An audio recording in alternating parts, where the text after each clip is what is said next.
Assalamualaikum warahmatullahi wabarakatuh. Ilahi anta maksudi wardoka matlubi a'tini mahabbataka wa ma'rifataka. Alhamdulillah kita bisa bertemu di siang hari yang cerah ini. Baik, di sini saya akan mereview materi tentang tujuan dan aspek studi tokoh dakwah sufistik. Pengertian studi tokoh.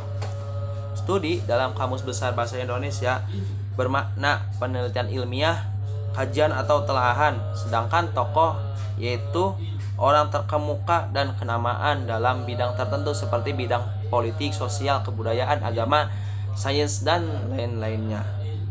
Dengan demikian, secara bahasa, studi tokoh adalah penelitian atau kajian ilmiah terhadap orang-orang terkemuka dan kenamaan dalam bidang tertentu. Nah, di sini juga menurut Abdul Mustaqim, studi tokoh adalah studi kajian secara mendalam, sistematis, kritis mengenai sejarah tokoh, ide atau gagasan orisinal, serta konteks sosiohistoris yang melingkupi sang tokoh yang dikaji. Nah, pada praktiknya, studi pemikiran tokoh tidak hanya mengarah pada pemikiran dan karyanya saja, tetapi bisa juga melalui jasa-jasanya yang telah diperbuat di lingkungan yang tokoh tersebut geluti atau tokoh itu terjun di lingkungan tersebut. Nah, di sini juga ada tujuan studi tokoh. Menurut Arif Burhan, tujuan spesifik dari studi tokoh adalah untuk memperoleh gambaran tentang satu persepsi, motivasi, aspirasi, dan ambisi tokoh tersebut. Nah, yang kedua itu teknik dan strategi yang digunakan dalam melaksanakan bidang yang digelutinya. Nah, yang ketiga itu bentuk-bentuk keberhasilan pada bidang yang digelutinya. Yang keempat, mengambil hikmah dari kegagalan atau keberhasilan tokoh tersebut. Di sini juga ada aspek studi tokoh. Ada beberapa aspek penting yang dapat dijadikan sebagai objek kajian dari kehidupan seorang tokoh tersebut, yaitu dari aspek biografi, yang kedua dari aspek pencapaian karya yang telah dibuat seperti dari jurnal-jurnal atau buku-buku yang tokoh itu buat. Nah, yang ketiga adalah peranan sosial, yaitu jasa-jasa tokoh tersebut terhadap lingkungan yang diterjun di situ. Nah, seperti itu. Kita lanjut ke materi yang kedua, yaitu pengertian dan karakter dakwah sufistik.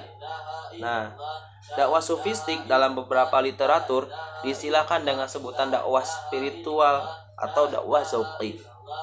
Terdapat sekurangnya 3 hal yang harus ada dalam dakwah Islamiyah, yaitu pertama, dimensi pengetahuan dan ilmu, kedua, dimensi kesadaran, dan yang ketiga itu dimensi perilaku. Nah, tujuan dakwah sufistik merupakan refleksi dari fungsi manusia sebagai Abdullah dan Khalifatullah yang pada prinsipnya ada 4 pokok, yaitu agar memperoleh ridho Allah Subhanahu wa taala, memperoleh kebahagiaan dunia dan akhirat. Yang kedua yaitu untuk menyingkirkan kebodohan dari dirinya. Yang ketiga, menghidupkan agama dan mengabadikan Islam dengan sinar ilmu.